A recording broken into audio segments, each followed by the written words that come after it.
ఇప్పుడు local party election గెలుపు నేను సవాల్ విసురుతున్నా బీజేపీలో గెలుపు.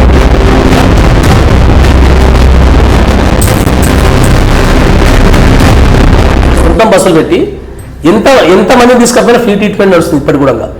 పరిగి కాన్సెన్స్ అంటే చాలు, ఆధార్ కార్డు చూపించి పరిగి కాన్సెన్స్ అంటే చాలు. బీజేపీ ఇక్కడ ఉంది బీఆర్ఎస్ రైతులు ఈరోజు చాలా ఆనందంగా ఉన్నారు. వాళ్ళు అసలు సంబరాలు చేసుకునేది రెడీ. ప్రతి ఎలక్షన్లో మా మీద టీఆర్ఎస్ ప్రతి ఎలక్షన్ నా గ్రామం పట్ల నా కార్యకర్త నాతో పాటు నా కార్యకర్తలు 18-16 మంది మీద ప్రతి ఎలక్షన్ చేస్తుంది నా మీద. మీరు అన్ని కరెక్ట్ చేస్తే కరెంట్ అన్ని కరెక్ట్ ఇస్తే ఎంపీ ఓడిపోవడానికి ప్రధాన కారణం మరి రేపు మాకు మా సర్వలో మంత్రి కాబోతున్నాడు, మాకు గట్టి నమ్మకం. ఎందుకంటే పరిగిలో అన్నం స్టార్ట్ చేసిందే మా ఎమ్మెల్యే గారు అండి. మా ఎమ్మెల్యే గారు కూడా ఎంత చెప్పినా కదా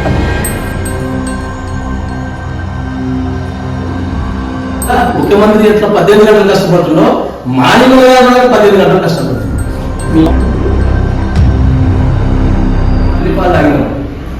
మోసం చేశారు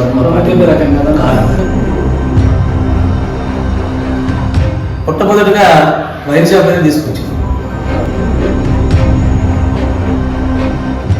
మా పిల్లల్ని చదువుకున్న పిల్లల కేసు తెప్పించి ఉద్యోగాలు ఆడడం చేసాం. వ్యవసాయం చేసిన వాళ్ళు అడగాలండి. కేటీఆర్ ఏం తెలుసు ఆ ఏసీలు కూర్చుంటే ఇక్కడ వ్యవసాయం చేసిన రైతులు అడగాలి. డైరెక్ట్ బీజేపీ మంది ఎంపీలు గెలిచారు, ఏం చేస్తున్నారు మరి? మీరు రాజీనామా చేయండి. ఏం కట్టే ట్యాక్స్ మాకు ఎట్టు తెలుస్తుందండి, మీరేమి ఇచ్చేది?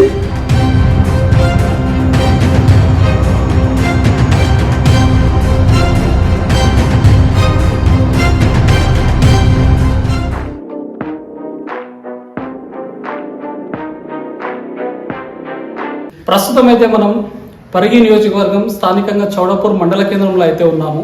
ఇక్కడ మండల్ ప్రెసిడెంట్ ఎల్పటి అశోక్ కుమార్ గారు అయితే మనతో ఉన్నారు.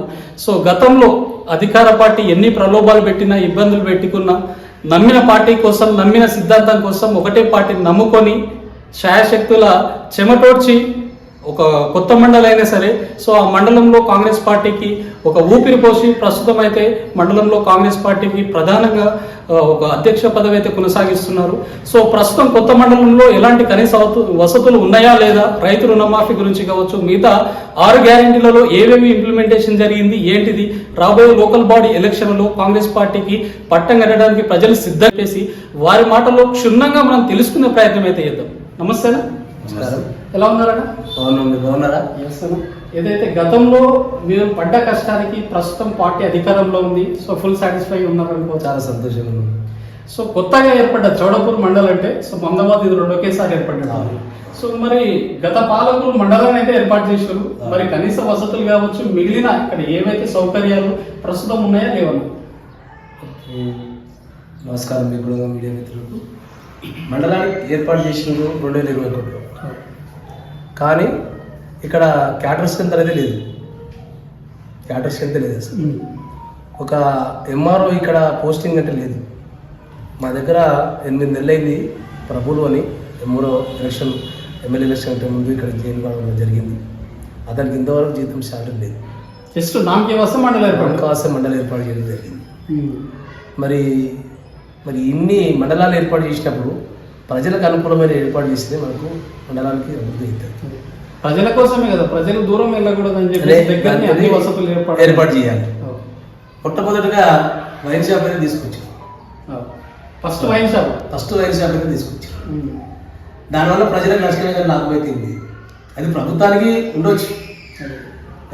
నిలబడుతున్నాయి దానివల్ల అనుకో. గతంలో ప్రభుత్వం ఏం చేసిందంటే 2021లో ప్రభుత్వం ఇక్కడ ఎంఆర్ఓ ఆఫీస్ని మండలానికి చౌడపూర్ మండలం ఉత్తర మండలానికి ఏర్పాటు చేసినప్పుడు మరి ఆలోచన చేయాలి. అన్నీ ఇక్కడ ఏర్పాటు చేస్తే కనీసం క్యాటర్ స్ట్రెంత్ లేకపోతే మన రెవెన్యూ డిపార్ట్మెంటే మెయిన్. ఎంపీడీఓ ఆఫీస్ లేదు. సరే ఎంపీడీఓ ఆఫీస్ అంటే మనకు కొత్తగా అప్పుడు ఒక మండలానికి మరి వారు పరిపాలించే బాడీ లేకపోవడం వల్ల కేటాయించారు. దాని తర్వాత నన్ను ఆలోచన చేసి వచ్చే మరి స్థానిక సంస్థల దాని కొరకు ఆలోచన చేసి మరి అప్పటి లోపల బిల్డింగ్ మనం ఆలోచన చేయాలి. ఎన్ని సంవత్సరాలు అవుతుందా? కనీసం మనకి మండలం ఏర్పాటు అయ్యి 3.5-4 సంవత్సరాలు దాదాపుగా కావడం లేదు. పోలీస్ స్టేషన్ లేదు. ఎన్నోసార్లు మేము డిఎస్పీ గారికి ఎస్పీ గారికి కూడా ఫిర్యాదు చేయడం జరిగింది. ఇప్పుడు మా గవర్నమెంట్ వచ్చిందిగా మా ఎమ్మెల్యే గారు చాలా చాకచక్యంగా మరి మొన్న మేము కేజీకి పాఠశాల శాంక్షన్ అయ్యే విధంగా దాదాపుగా 3 సంవత్సరాలు అయింది. దృష్టి దాదాపుగా 3 సంవత్సరాలు అయింది. సో దాన్ని అడిగి రాజలేదు కదా.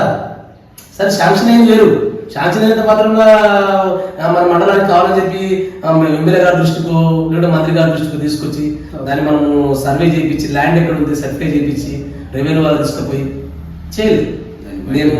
నేను వచ్చి 6 మంత్ లోపలనే మరి కేజీకి పాఠశాలని పర్యవేక్షించి మరి ఇక్కడ ఉన్నటువంటి వసతులను చూసి కనీసం ఈ సంవత్సరమే స్టార్ట్ చేద్దాం అనుకున్నాం. కానీ ఇక్కడ మాకు బిల్డింగ్ అవైలబుల్ దొరకక మరి డైరెక్ట్గా మరి ఎమ్మెల్యే గారు కలెక్టర్ గారి దృష్టికి ముఖ్యమంత్రి గారి దృష్టికి తీసుకుపోయి మరి దీన్ని శాంక్షన్ పెట్టేసింది. ఆల్రెడీ మీరు ప్లేస్ తొందరగా సర్టిఫై చేయండి రెవెన్యూ వాళ్ళ తీసుకు. మొన్ననే సర్వే మేడం వచ్చి ఆల్రెడీ 56 సర్వే నెంబర్ లోపల అక్కడ చౌడాపూర్ గ్రామ పంచాయతీ 56 సర్వే నెంబర్ లోపల 4 ఎకరాల ల్యాండ్ కూడా సర్టిఫై చేయడం జరిగింది. సర్వే చేయడం జరిగింది. ఆల్రెడీ సర్వే కూడా ఇచ్చేసారు. ఎంఆర్ఓ కూడా దానికి కలెక్టర్కి ఫార్వర్డ్ చేయడం జరిగింది. అదేవిధంగా స్థానిక సంస్థలు ఎలక్షన్లు వస్తున్నాయి, లోకల్ బాడీ ఎలక్షన్. మనకి ఎంపీ ఆఫీస్ ఇంపార్టెంట్. దాని గురించి కూడా చెప్పినప్పుడే మా ఎమ్మెల్యే గారు మరి కలెక్టర్తో మాట్లాడి దాన్ని కూడా మరి తొందరగా ప్లేస్ సర్టిఫై చేయాలంటే ఇక్కడ ఉన్నటువంటి ఎంఆర్ఓ ఆఫీస్ పక్కన ఇంచుమించు 10 గుంటల జాగా ఉంది. దాన్ని సర్వే చేయించి ఆ రిపోర్ట్ కూడా పంపడం జరిగింది.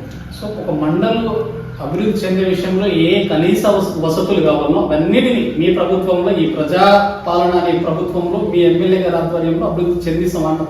తప్పకుండా ఈ యొక్క ఉన్నటువంటి మా యొక్క రేవంత్ రెడ్డి గారు ఆయన కిందికి ఆడికెళ్ళి కష్టపడి ముఖ్యమంత్రి అయ్యారు. మా ఎమ్మెల్యే గారు కూడా ఒక రైతు బిడ్డ, ఆయన కూడా రైతుకి వెళ్ళి ఎడ్యుకేషన్ ఆ ఎడ్యుకేషన్ ఉన్నటువంటి ఎమ్మెల్యే కావడం ఆయన దొరకడం మాకు అదృష్టం. ఆయన ప్రతి దాని మీద కూడా క్లారిఫికేషన్, ప్రతి విలేజ్ గురించి ఆయన ఆల్రెడీ మొత్తం కూడా బయటడం ఉంది. దగ్గర ఏ విలేజ్ ఏ ప్రాబ్లం ఉందని కూడా ఆయన మొత్తం కూడా ఆయన మాకు 5 సంవత్సరాల ప్రీ ప్లాన్ గురించి మాకు బుక్లెట్ తయారు చేసి ఇవ్వడం జరిగింది. 5 సంవత్సరాల ప్రీ ప్లాన్ ఏమేం చేయాలి 5 సంవత్సరాల ఏమేం చేయాలని ఒక బుక్లెట్ మాకు తయారు చేసి ఇవ్వడం జరిగింది. అది ప్రతి గ్రామంలో మా కార్యకర్తలకు ఇచ్చేసినాం. అలాగే అధికారి 5 సంవత్సరాలకు కావాల్సినటువంటి దాని వసతులు మొత్తం ఫిల్అప్ చేసి మా కార్యకర్తలు మాకు అందజేయడం జరిగింది. అది త్వరలో దాన్ని ప్రారంభించడానికి కూడా మా ఎమ్మెల్యే గారు మరి దానికి పక్క ప్రణాళికతో ముందరికి మేము మా యొక్క పక్కన మాకు అదృష్టం పక్కనే ముఖ్యమంత్రి కావడం, మరి పక్కనే స్పీకర్ ఉన్నాడు, మరి రేపు మాకు మా సార్ కూడా మంత్రి కాబోతున్నాడు. మాకు గట్టి నమ్మకం ఉంది. ఎందుకంటే ప్రతి దాని మీద కొట్లాడుతున్నాం సార్. ప్రతి విషయంలో సీనియర్ లీడర్ ప్రతి విషయంలో కొట్లాడతాం. మీరు ఆల్రెడీ ప్రతి చూడండి 6 గ్యారెంటీల పైన మొట్టమొదటిగా అసెంబ్లీలో మాట్లాడేది ఎవరంటే మా ఎమ్మెల్యే గారు. మనం తొడగొట్టి చూడండి మా గవర్నమెంట్ ఎంత తొడగొట్టి వస్తుందో అన్నట్టు తొడగొట్టి ఇస్తుంటే ఒకటనేది ఆయన సబ్జెక్ట్ ఉంది, ఒకటనేది మొత్తం మ్యారేజ్ ఉంది. ఆయన ఏం చెప్పిండు, రైల్వే లైన్ గురించి గవర్నమెంట్ లేనప్పుడే కొట్లాడండి. అప్పుడే మున్నెప్పగా పక్కన ఉన్నటువంటి కర్ణాటక రాష్ట్రంలో ఉన్నటువంటి రైల్వే మంత్రి, కేంద్ర రైల్వే మంత్రి తీసుకొచ్చి ఆయన ఇంట్లో కూర్చోబెట్టి అప్పుడే ప్రతిపాదన చేసిన రైల్వే గురించి. అది ఈ రోజు మళ్ళీ మా గవర్నమెంట్ రావడం వల్ల మళ్ళీ అదే రైల్వే స్టార్ట్ అయింది. మరి ఇప్పుడు మొన్ననే ఆల్రెడీ ముఖ్యమంత్రి రైల్వే డిపార్ట్మెంట్తో మాట్లాడి రైల్వే లైన్ కూడా దాని గురించి చర్చించడం జరిగింది. అది త్వరలో కూడా స్టార్ట్ కాబోతుంది. మా పరిగి కూడా అది కూడా శుభసూచక విషయం. సో రేవంత్ రెడ్డి గారి నియోజకవర్గం కూడా మీకు అతి సమీపంలో ఈ 2 ఆల్రెడీ సరిహద్దు 2 కలిసే ఉన్నట్టు, అది కూడా మీ ఎమ్మెల్యే గారికి సీఎం గారికి అత్యంత సన్నిహితులు కాబట్టి మీ నియోజకవర్గం అభివృద్ధి విషయంలో ఇక ముందుకు పోతుంది. తప్పకుండా పోతామని మాకైతే ఆశ. ముఖ్యమంత్రి గారి ఉంది, మా ఎమ్మెల్యే గారి ఉంది. మా ఎమ్మెల్యే గారు మాకు ఇప్పుడు ముఖ్యమంత్రి గారి దగ్గర మేము పోలేము. మా ఎమ్మెల్యే గారు ఆల్రెడీ రోజు కలుస్తాం. ఇంచుమించు ఆయన రోజు కూడా ముఖ్యమంత్రి ఎట్లా 18 గంటలు కష్టపడుతుందో మా ఎమ్మెల్యే గారు కూడా 18 గంటలు కష్టపడుతుంది. మీ మండలానికి సంబంధించి ఏదైనా సమస్యలు వస్తే చెప్పుకోవడానికి అందుబాటులో ఉంటారు? తప్పకుండా. నేనే కాదు, నా మండలంలో ఉన్నటువంటి లీడర్లు ఎవరు ఫోన్ చేసినా ఫోన్ స్పందిస్తాడు, మాట్లాడతాడు. చావులకు మంచిదానికి చెడ్డదానికి ఇప్పుడు కూడా సాధ్యమైనంత వరకు అటెండ్ అయ్యే ప్రయత్నం చేస్తాడు. సో మీరు పర్సనల్గా తీసుకుంటారా మీ యొక్క రాజకీయ జీవితం ఎక్కడి నుంచి స్టార్ట్ అయింది? ఈ రోజు ఒక మండల ప్రెసిడెంట్గా అయితే ఒక ఉన్నత పదవిలో ఉన్నారు. ఒక మండలాన్ని మీరు ఏం చెబితే మీరు ఆ పార్టీ అధికారంలో ఉన్నా లేకపోయినా మీరు ఏం శాసిస్తే అది నడిచే పొజిషన్లో అయితే మీరు ఉన్నారు కాబట్టి, సో ఎంతోమంది కార్యకర్తలకు ఒక ఇన్స్పిరేషన్ కాబట్టి ఎట్లా మీ రాజకీయ ప్రస్థానం ఎక్కడ స్టార్ట్ అయింది? ఒకటే పార్టీలో స్టార్ట్ అయ్యి అక్కడనే ఉన్నట్టు అనిపిస్తుంది మాకైతే. అంటే ఈ రోజు రాజకీయం ఎట్లయిపోయిందంటే ఏడ మనకు రూపాయి వస్తుందా లేక ఏడ పదవి వస్తుందా అనే విధంగా ఉన్నది. కాబట్టి మీరు అటువంటి ప్రలోభాలకు పోకుండా 5 సంవత్సరాల పార్టీ అధికారంలో రాష్ట్రంలో లేదు, నియోజకవర్గంలో లేదు, అయినా ఒకటే పార్టీని నమ్ముకొని ఉన్నారు. మరి అప్పుడున్న అధికార పార్టీ నుంచి ఏమన్నా ఇబ్బందులు తలెత్తినాయి? చాలా తలెత్తినాయి, చాలా ఇబ్బందులు కూడా పెట్టినాం. ప్రతి ఎలక్షన్లో మా మీద టీఆర్ఎస్ ప్రతి ఎలక్షన్ నా గ్రామంలో కూడా నా కార్యకర్త నాతో పాటు నా కార్యకర్తలు 18-16 మంది మీద ప్రతి ఎలక్షన్ కేసులు అయింది నా మీద. ప్రతి ఎలక్షన్లో, ప్రతి అసెంబ్లీ ఎలక్షన్లో, ప్రతి సర్పంచ్ ఎలక్షన్లో. అంటే రాజకీయంగా మేము బలంగా ఉన్నాం.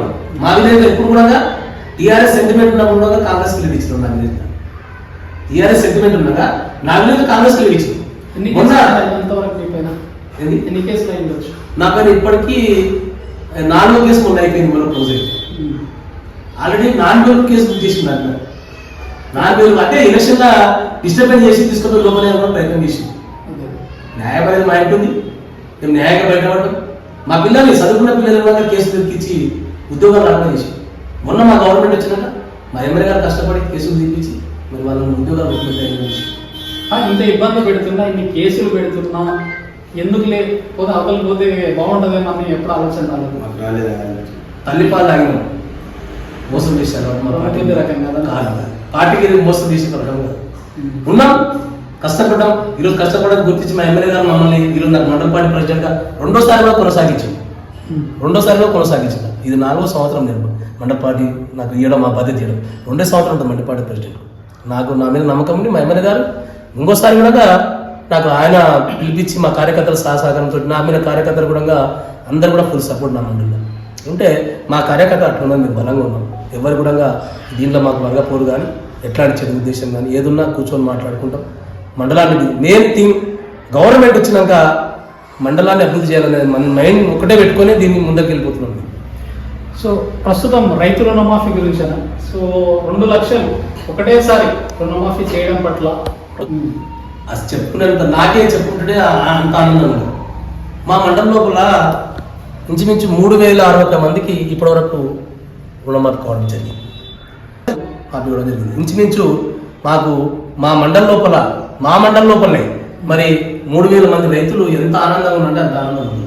అదేవిధంగా మళ్ళీ మా ఎమ్మెల్యే మా ముఖ్యమంత్రి గారు చెప్పారు, మా ఎమ్మెల్యే గారి చెరువుతోటి అది త్వరలో కూడా మరి 1,50,000 నుంచి 2 లక్షల రూపాయలు మాఫీ చేయాల్సి సిద్ధంగా సంబరాలు చేసుకునే సిద్ధంగా రైతులు. అసలు ఎవరు కూడా గవర్నమెంట్ మీద వ్యతిరేక మాటలే అయిపోయింది. అసలు ఆలోచన లేదు.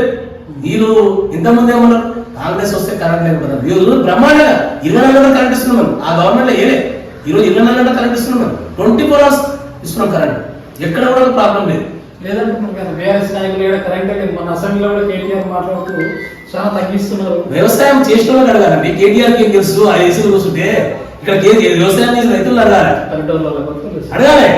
పల్లెటూళ్ళ శ్రీశైలంలో జలాశయాలు జలాశయం మొత్తం నీరు తగ్గిపోతే అడుగుపోతే కూడా ఎండాకాలంలో కూడా 1 నిమిషం కరెంట్ కూడా ఇచ్చామండి మా గవర్నమెంట్. వాళ్ళు ఏసీలో కూర్చొని వాళ్ళకి ఏం తెలుస్తుంది? పల్లెటూళ్ళకి వచ్చి వ్యవసాయం చేసే వాళ్ళు చెప్తే తెలుస్తారు కరెంట్ ఉందా లేదా. ఎవరైనా రైతు ఎక్కడ చెప్పిందా? కేటీఆర్ చెప్పింది, రైతు ఎక్కడ చెప్పిందా? సో మీరు అన్ని కరెక్ట్ చేస్తే, కరెంట్ అన్ని కరెక్ట్ ఇస్తే ఎంపీ ఓడిపోవడానికి ప్రధాన కారణం ఏముండొచ్చు? అయ్యో అదే ఆ మాటకు వచ్చారు, అసలైన విషయానికి వచ్చారు కదా, సంతోషకర విషయం. అయితే ఎందుకు మాకు ఎంపీలు తగ్గడం జరిగిందంటే, ఇక్కడ ఉన్నటువంటి యూత్ వాళ్ళప్పుడు ఏం చేసిందంటే, మేము అయోధ్య లోపల రామ మందిరం కట్టినాము, మాకు ఒక్కసారి అవకాశం చేయండి అనే సెంటిమెంట్ తీసుకు తప్పిస్తే ఇక్కడ బీజేపీ వాళ్ళు తీసుకొచ్చి ఎవరికి కూడా ఏం చేసింది రాష్ట్రంలో. అవును, అదే కదా తెలివిగా ఇప్పుడు ఉన్నటువంటి తెలుగు రాష్ట్రాల్లో కూడా ఆ సెంటిమెంట్ లేక అయోధ్యలో ఓడిపోయారు. మరి రామజన్మ అయోధ్య గుడి కట్టినప్పుడు మరి అక్కడ ఓడిపోతుంది కదా. ఇక్కడ ఓడిపోయారంటే రీజన్ ఏంటంటే మనకు తప్పుడు సమాచారం మీద ప్రజలు కూడా అటాక్ కావడం, దానివల్ల మాకు కొన్ని ఎంపీసీలు తగ్గడం జరిగింది. సో మోసం చేశారు, చాలా మోసం చేశారు. బీఆర్ఎస్ కూడా లోపైతమైంది కదా. బీఆర్ఎస్ ఒక సీట్ అనేది వచ్చింది. మాట్లాడిన ఉన్నటువంటి స్థానికంగా ఉన్నటువంటి లీడర్ డైరెక్ట్ బీజేపీ ఏమని చెప్పి డైరెక్ట్ బీజేపీ ఏమని చెప్పినండి, మేము పంపిస్తాం మన లీడర్తో మాట్లాడిస్తాం. డైరెక్ట్ బీఆర్ఎస్ బీఆర్ఎస్ బీజేపీ ఏమని చెప్పినాక ఇంత లోకైతం ఇక్కడ జరిగిందా? మేము గెలవకుండా పర్లేదు. అవును, 10 సంవత్సరాలు ప్రతిపక్షంలో ఉన్నామని 10 ప్రతిపక్షంలో ఉన్నా 5-6 సీట్లు ఎంపీలు తెచ్చుకున్నాం. ప్రతిపక్షాలు వండుకుంటా కూడా 5-6 ఎంపీ సీట్లు తెచ్చుకున్నాం మా రాష్ట్రంలో. ఇంత లోకాయుతం ఎప్పుడు కాలే కదా. సో మొన్న సెంట్రల్ బడ్జెట్ చూస్తే ఏమనిపిస్తున్నాం, కరెక్టే అనిపిస్తున్నాం. సెంట్రల్ బడ్జెట్ 2 రాష్ట్రాలకి సెంట్రల్ అసలు రాష్ట్ర ఆ బడ్జెట్ కేటాయించిన 2 రాష్ట్రాలకి అనుకుంటున్నాను నేను. బీఆర్ ఆంధ్రప్రదేశ్కే ఆ బడ్జెట్ పెట్టడం, ఆ బడ్జెట్ సమావేశంగా 2 రాష్ట్రాల నుంచి పెట్టిన అన్నట్లు ఈ ప్రజలందరికీ అవగాహన వచ్చేసి ఇద్దరు పక్కన పోతే కూర్చోబోతుంది అంతే కదా. మరి ఆ రాష్ట్రాలకు ఎందుకు కేటాయించాలి, పక్క రాష్ట్రాలకు ఇవ్వచ్చు కదా.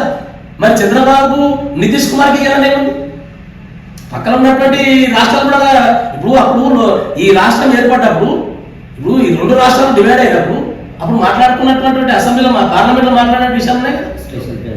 స్పెషల్ ప్యాకేజ్ మాట్లాడే కదా, అవతలతో పాటు ఇవ్వ రాష్ట్రమే కదా. స్పెషల్ విభజన చట్టం ఎక్కడ ఉందండి, ఎక్కడుంది? మరి 8 మంది ఎంపీలు గెలిచారు, ఏం చేస్తున్నారు? మరి మీరు రాజీనామా చేయండి. అందులో ఉంటే కూడా ఉపయోగం లేదు కదా. రాష్ట్రాన్ని అభివృద్ధి చేయనప్పుడు మంత్రులు ఎందుకు, ఎంపీలు ఎందుకండి? మన రాష్ట్రాన్ని అభివృద్ధి చేయనప్పుడు అసలు ప్రజలు గెలిపించేది ఎందుకు? రాష్ట్రాన్ని అభివృద్ధి చేయడానికి కదా. మరి మీరు రాష్ట్రానికి అభివృద్ధి చేయనప్పుడు మంత్రి పదవిలో ఉండి మరి ఎంపీ పదవిలో ఉంటే ప్రజలకు న్యాయం ఎలా జరుగుతుంది? సో రాజీనామా చేస్తే కాంగ్రెస్ తరఫున గెలిపిస్తారా? తప్పకుండా గెలిపిస్తుంది. రాజీనామా చేసి కాంగ్రెస్ తప్పకుండా గెలిపిస్తుంది. సవాల్ ఇస్తున్నాం, బరాబర్ గెలిపిస్తుంది. ఎందుకు గెలిపివ్వండి? ఇప్పుడు మేము మా ముఖ్యమంత్రి గారు మరి రాత్రి పగలు ఇక్కడ ఉన్నటువంటి మరి లోడ్ బడ్జెట్ రాష్ట్రాన్ని బడ్జెట్లో తెలంగాణ రాష్ట్రం ఏర్పడ్డప్పుడు మరి సుసంపన్నమైన రాష్ట్రం ఇచ్చామండి కాంగ్రెస్ ప్రభుత్వం. 70,000 మిగులుతో 70,000 కోట్ల మిగులు బడ్జెట్ తోనే అప్పుడు రాష్ట్రాన్ని ఇస్తే 7 లక్షల కోట్ల అప్పులు తీసుకొచ్చి ఈ రోజు రాష్ట్రాన్ని అప్రూప చేస్తే కూడా ఈరోజు మా ముఖ్యమంత్రి గారు ధైర్యం చేసి రైతులు మాకు 31,000 కోట్ల రూపాయలు రుణమాఫీ చేసినండి. ఇది చరిత్ర. వాళ్ళ కూడా ఎక్కడ ఏ రాష్ట్రాల్లో కూడా జరగలేదు. 2 లక్షల ఎక్కడ జరగలేదు. ఇస్తారు వాళ్ళ ఇది చెప్పుకోవాల్సింది. సంకల్పంతో రైతులు ఈ రోజు చాలా ఆనందంగా ఉన్నారు. వాళ్ళు అసలు సంబరాలు చేసుకునేది రెడీగా ఉన్నారు. మేము 2 లక్షల గురించి ఆపినాం. 2 లక్షల మధ్య త్వరలో అయితే తప్పకుండా రైతులందరూ కూడా చాలా ఆనందంగా ఉన్నారు. ఎవరు కూడా రైతు భరోసా గురించి కూడా మాట్లాడతలేదు. ఈ డబ్బులు చూసి వచ్చినాక రైతు భరోసా తొందరలో ఇస్తాం, ఎక్కడ కూడా రాదు. ఏది మళ్ళీ ఒకసారి రాజశేఖర్ రెడ్డిని గుర్తు చేసినట్టు అవుతుందా రైతులను? ఈ యొక్క అప్పుడు ₹1,00,000 ఏకకాలంలో రాజశేఖర్ రెడ్డి మాఫీ చేసి, ఇప్పుడు అదే కాంగ్రెస్ ప్రభుత్వం మరి అదే రాహుల్ గాంధీ గారు అదే సోనియా గారు మాట ఇచ్చినందుకే ఈరోజు ₹2,00,000 మాఫీ చేయడం జరిగింది. అంటే కాంగ్రెస్ పార్టీ మాట ఇస్తే తప్పదు. ఆ రోజు తెలంగాణ రాష్ట్రాన్ని ఇస్తామన్నది ఇచ్చింది. ఈరోజు 2 లక్షలు మాఫీ చేస్తామన్నాం, బరాబర్ మాఫీ చేస్తున్నాం. రేపు కూడా అన్నిట్లో ఇదే విధంగా ఉంటాం. 6 గ్యారెంటీల పైన మాట తప్పేది లేదు. 6 గ్యారెంటీల లోపల కూడా ఇప్పటి కూడా 5 గ్యారెంటీలు ఇంప్లిమెంట్ చేశామండి. ఇప్పటి కూడా 5 గ్యారెంటీలు ఇంప్లిమెంట్ చేశాం. ఇంకోటి కూడా చేస్తాం. ఆటోకి తొందరగా ఆటోమేటిక్గా దాన్ని కూడా అది త్వరలో మా ముఖ్యమంత్రి గారు దాన్ని కూడా ఇంప్లిమెంట్ చేస్తాం. రాబోయే రోజుల్లో అశోక్ కుమార్ గారికి ఈ పడిన కష్టానికి కావచ్చు, గత కొంతకాలంగా చౌడపూర్ మండలంలో కాంగ్రెస్ పార్టీకి ప్రధాన ఎమ్మెల్యేకై ఉన్నందుకు ఒక మంచి పోస్ట్ ఇస్తారని అనుకోవచ్చా? తప్పకుండా. కాంగ్రెస్ పార్టీలో కష్టపడ్డలకు ఎప్పుడైనా సరే గుర్తింపు ఉంటుంది. నాకే కాదు, మీరు చూడండి మొన్న బలమూరు వెంకట్లు ఏందండి కాంగ్రెస్ పార్టీకి ఆయన కష్టపడేది కదా. అట్లా కాంగ్రెస్ పార్టీ నమ్ముకున్న వాళ్ళకి మాత్రం ఎప్పుడు మోసం చేయదు పార్టీ. మా పార్టీ ఎప్పుడు నమ్ముకున్న వాళ్ళు ఎప్పుడు మోసం చేయదు. ఈరోజు చూడండి పార్లమెంట్ అసెంబ్లీ లోపల సబితక్క మాట్లాడుతుంది. సబితక్క కాంగ్రెస్ పార్టీ నుంచి ఏమేమి అభివృద్ధి చెందిందండి ఆ రోజు. ఆమె ఉమ్మడి ఆంధ్రప్రదేశ్ లోపల మరి హోంశాఖ మంత్రి కేటాయించినాడు, భూగర్భ శాఖ మంత్రి చేసిందంట. ఈరోజు కాంగ్రెస్ పార్టీ మీద దుమ్మెత్తిపోవడం ఏందండి? నువ్వు న్యాయమేనా? నీ రాజకీయ జీవితం ఎక్కడికి వచ్చినట్టే చూడండి. కాంగ్రెస్ పార్టీ నమ్ముకున్న మాట ఎక్కడ కూడా మోసం చేయలేదు. ఈరోజు రేవంత్ రెడ్డి గారికి పీసీసీ ఇచ్చింది, ఆ రోజు మాట ఇచ్చిన ముఖ్యమంత్రి ఇస్తాను బరాబర్గా. ఆయన కంటే సీనియర్లు కానీ ఆయన కష్టపడ్డాడు. పార్టీని తీసుకురావడానికి సయాశక్తులు కష్టపడ్డాడు, రాత్రి పగలు కష్టపడ్డాడు. మంచిగా ఒక ముఖ్యమంత్రి హోదా నుండి కూడా ఎమ్మెల్యే ఇంటికి కూడా పోతాడు. అట్లాంటి ముఖ్యమంత్రిని ఎక్కడ చూడలేదు. సో ఈ రాబోయే లోకల్ బాడీ ఎలక్షన్లో ఇప్పుడు మీరన్న రుణమాఫీ కావచ్చు, మిగతా గ్యారెంటీలు ఇవన్నీ అంటే ఇక దాదాపు 70% అయితే కంప్లీట్ అయినాయి. ఇంకా రాబోయే కాలంలో అంటే సీఎం గారు స్వయంగా చెప్పారు లంక బిందెలు ఉన్నాయనుకుంటే ఖాళీ బిందెలు అన్నట్టు. సో రాబోయే కాలంలో ఇవన్నీ పక్క ఇంప్లిమెంటేషన్ అయితే వీటన్నీ అయితే ప్రజలు లోకల్ బాడీ ఎలక్షన్లో కాంగ్రెస్ వర్సెస్ కాంగ్రెస్ అనే విధంగా ఉంటుంది అనుకోవచ్చు.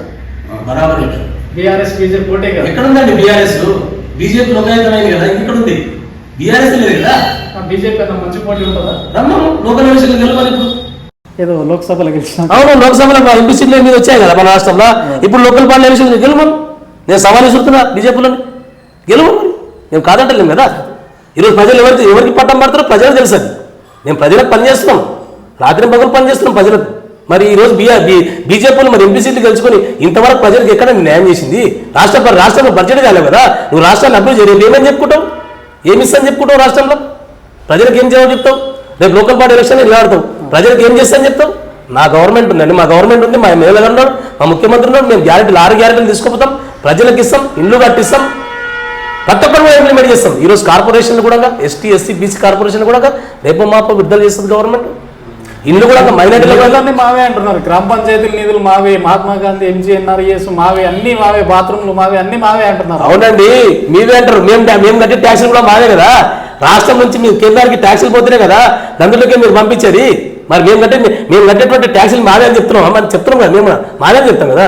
మేము కట్టే ట్యాక్సులు మాకు ఎట్లా తీసుకుంటండి, మీరేమి ఇచ్చేది? మరి మీరు ట్యాక్సులు జిఎస్టీ ఎస్జిఎస్టీ అవన్నీ కట్టకుండా ఉంటే మీరు ఇస్తారా? నిధులు ఇస్తారా? చెప్పండి. సో రాష్ట్రం నిధులు రాష్ట్రానికి ఇస్తారు తప్ప అంతకుమించి అంతే కదా. ఇప్పుడు నువ్వు ఇచ్చినటువంటి మొన్న నువ్వు పార్లమెంట్ జరిగినటువంటి బడ్జెట్ లోపల మనకు రాష్ట్రం తెలంగాణ రాష్ట్రానికి ఇచ్చితే అలా ఇచ్చిన మరి మేము సంతోషపడుతుంటే అయ్యో మా ఎంపీలను గెలిపించడం కదా మేము మందిని మరి రాష్ట్రం బడ్జెట్ తీసుకోవడం చెప్పుకుంటాను ప్రజలకు. రేపు ఏం చేయాలి? రేపు లోకల్ పార్టీ ఎలక్షన్ మాట్లాడడం తిరగండి, నేను సవాల్ ఇస్తున్నాను బీజేపీ పార్టీని గెలుమని. ప్రజలు ఎవరికి వేస్తారో ప్రజలకు తెలుసు ఆల్రెడీ. ఈరోజు ప్రజలు మేము ధైర్యంగా చెప్పుకుంటామండి. మా ముఖ్యమంత్రి గారు, మా రాహుల్ గాంధీ గారు, మా సోనియమ్మ గారు, మా యొక్క పరిగి శాసనసభ్యులు రామ్మోడి గారు పేరు చెప్పుకొని గెలుస్తాం. మేము ఎట్లా గెలుస్తామంటే పని చేస్తున్నామండి. మేము వచ్చినది 6-7 నెలల లోపలనే 31,000 కోట్ల రూపాయల రోజు రైతులకు రుణమాఫీ చేశాం. లోటు పరిచెట్టిన రాష్ట్రాన్ని ఈరోజు అన్ని విధంగా ఉద్యోగస్తులకు చూడండి, అప్పుడు 30 తారీఖు వస్తే శాలరీ వచ్చేది కాదు. ఈరోజు చూడండి 1 తారీఖు జీతాలు పడుతుంది, అర్థం వాళ్ళకి. సో ఇంకా అదేవిధంగా రామ్మోహన్ రెడ్డి గారు ఎమ్మెల్యే గారికి కూడా అదే వైద్య విధంగా కూడా అనేక హాస్పిటల్స్లలో ఇక్కడ ఉన్న నియోజకవర్గ ప్రజలకు కూడా చాలా సహాయ సహకారాలు అందిస్తున్నట్టు ఇన్ఫర్మేషన్. వారి ఒక మెడికల్ కాలేజ్ ఉందండి, టిఆర్ఆర్ ఇన్స్టిట్యూట్ మెడికల్ కాలేజ్ అని పటాన్చెరు లోపల ఉంది. అక్కడికి వెళ్ళి ఇక్కడ బస్సులు పెట్టి సొంతం ఆయన కాన్సెన్స్ వరకు ఆయన సొంతం బస్సులు పెట్టి ఎంతమందిని తీసుకపోయినా ఫ్రీ ట్రీట్మెంట్ నడుస్తుంది ఇప్పటికి కూడా. పరిగి కాన్సెన్స్ అంటే చాలు, ఆధార్ కార్డు చూపించి పరిగి కాన్సెన్స్ అంటే చాలు, నువ్వు ఆపరేషన్లతో సహా అంత ఫ్రీ ట్రీట్మెంట్ నడుస్తుంది ఇప్పటికి. ఇంత మంచి వ్యక్తి కంటే మనకి పర్సనల్ ఓన్లీ పరిగి కాన్సెన్స్ మాత్రం ఆయన ప్రజలకు ఎప్పుడు కూడా ప్రజల మనిషి. ఎప్పుడు కూడా ఆయన 20 సంవత్సరాలు కాంగ్రెస్ పార్టీలో పోరాడండి అండి. 2014 ఎమ్మెల్యే గెలిచినప్పుడు ఆయన మీద ఎన్నో దాడులు, ఎన్నో కేసులు పెట్టింది, ఎన్నో ఇబ్బందులు పెట్టారు. ఆయన కాంగ్రెస్ పార్టీ నేను వీడలేదు. ఈరోజు ఆయన వీడేందుకు మళ్ళీ ప్రజలు ఆయన పట్టం కట్టి 25,000 మెజార్టీతో పట్టం కట్టించినామండి. 25,000 భారీ మెజార్టీతో పట్టం కట్టించినాం. మరి మంత్రి రాకపోవడం అనేది అది ఆషామాషి ఏం కాదు, తప్పకుండా వస్తుంది. దాన్ని హర్షిస్తాం మేము, అది ఎదురు చూస్తూ ఉన్నాం. మా సార్ తెలివితేటలు కంపల్సరీ రావాలి, మంత్రి వస్తేనే మా యొక్క పరిగి కాన్స్టిట్యూన్సీలో మొన్ననే చూడండి 2,500 ఎకరాల్లో రావడం. సో మంత్రి పదవి కోసం నియోజకవర్గ ప్రజలంతా ఎదురు చూస్తున్నారు. తప్పకుండా వస్తుంది కూడా మేము. ఎందుకు రాదండి? ఆయన ప్రతి విషయంలో కొట్లాడుతున్నాడు, ప్రతి దాంట్లో కనిపిస్తుంది. ఎందుకు రాదు? ఏం తక్కువ ఉంది మా సార్కు? ఎప్పుడు ప్రజల్లో ఉంటాడు, ప్రజలు మా వాళ్ళు కొడుకుంటాడు. ఆయన ఎప్పుడు కూడా ప్రజల్లో ఉంటాడు. ఆయన సొంతంగా వైద్యశాల పెట్టి సొంతంగా పరిగి కాల్చేసినటువంటి ప్రజలకు కూడా న్యాయం చేస్తుంది కదా. ఇంతకన్నా ఎక్కువ ఏం చేయాలి? విద్యా విధం కానివ్వండి, వైద్యం విధం కానివ్వండి, పేదలకు సాయం చేయ విధం కానివ్వండి, ఏ విధంగా కూడా. ఇప్పుడు కోచింగ్ ఫ్రీ కోచింగ్ సెంటర్ పెట్టిండు మా సార్. భోజనం పెట్టి ఇంచుమించు కానిస్టేబుల్ కోచింగ్ సెంటర్లు, టీచర్ల కోచింగ్ సెంటర్లు, పంచాయతీ గ్రూప్ 1 గ్రూప్ 2 వీటి అన్నిటి కూడా కోచింగ్ సెంటర్లు పెట్టి ఫ్రీ భోజనం పెట్టించి 4 ప్రతి ఇప్పుడు కాదు గవర్నమెంట్ రాకముందు కూడా ఆయన వచ్చినప్పుడు 20 సంవత్సరాలు రాజకీయ చరిత్ర ఎప్పుడు కూడా ఆయన అన్నం రామ్మోరెడ్డి అంటేనే ఇంటికాడికి పోతే అన్నం దొరుకుతుంది అంటారు. పరిగిలో అన్నం స్టార్ట్ చేసిందే మా ఎమ్మెల్యే గారు అండి. మా ఎమ్మెల్యే గారి గురించి ఎంత చెప్పినా కానీ తక్కువనే. ఇది మన ఫైర్ బ్రాండ్ అశోక్ కుమార్ గారి మాటల్లో. సో నియోజకవర్గంలో ఏదైతే కాంగ్రెస్ పార్టీ అధికారంలోకి వచ్చినప్పటి నుంచి అదేవిధంగా కొత్త మండలం ఏర్పడింది, కేవలం పేరుకు మాత్రమే ఏర్పడింది తప్ప ఇక్కడ కనీస వసతులు అనేటివి ఏమీ లేవు. ఈ రాబోయే కాలంలో ప్రస్తుతం కావచ్చు, సో కాంగ్రెస్ ప్రభుత్వం వచ్చినప్పటి నుంచి రుణమాఫీ విషయంలో కావచ్చు, 6 గ్యారెంటీల విషయంలో కావచ్చు, కొత్త మండలంలో ఏ విధంగా అభివృద్ధి చేయాలి ఏంటిది అని చెప్పేసి వారి దగ్గర పక్క ప్రణాళిక కార్యాచరణ అయితే వారి దగ్గర ఉంది. సో ఎమ్మెల్యే గారి నుంచి ఎప్పటికప్పుడు వారికి ఏ విధంగా ఎటువంటి సమస్య ఉన్న ప్రతినిత్యము ఎల్లవెల్లగా మాకు ఎమ్మెల్యే గారు కూడా అందుబాటులో ఉండాలని చెప్పేసి, అదేవిధంగా ఈ పరిగి నియోజకవర్గ వ్యాప్తంగా ప్రజలందరూ మా ఎమ్మెల్యే ఏవైతే మంచి పనులు చేసిండో వీటన్నిటిని చూసి మంత్రి పదవి ఇస్తే ఈ నియోజకవర్గ ప్రజలందరం ఇంకా సంతోషిస్తామని చెప్పేసి, అదేవిధంగా ప్రతి పేదవానికి వైద్యం అందాలనే విధంగా తన సొంత ఖర్చులతో ప్రతి ఒక్కరికి ఈ నియోజకవర్గం నుంచి సొంత బస్సులు పెట్టుకొని కూడా ప్రతి ఒక్కరికి ఆపదలో ఉన్నవారికి కావచ్చు, పేదవారికి కావచ్చు, ప్రతి ఒక్కరికి వైద్య సహాయం కూడా అందిస్తున్నారని చెప్పేసి, అదేవిధంగా అశోక్ కుమార్ గారు కూడా అధికార పార్టీ ఉన్న ఇబ్బందులు పెట్టిన నమ్ముకున్న పార్టీ కోసం, నమ్ముకున్న జెండా కోసం, సిద్ధాంతం కోసం ఇదే పార్టీలో గత కొంతకాలం రాజకీయ ప్రస్థానం ఎక్కడ స్టార్ట్ అయిందో ప్రస్తుతం అక్కడనే ఉన్నారు, ముగింపు కూడా అక్కడనే ఉంటుందని చెప్పేసి వారి మాటల్లో ఒక ధీమా అయితే వ్యక్తం చేయడం జరిగింది.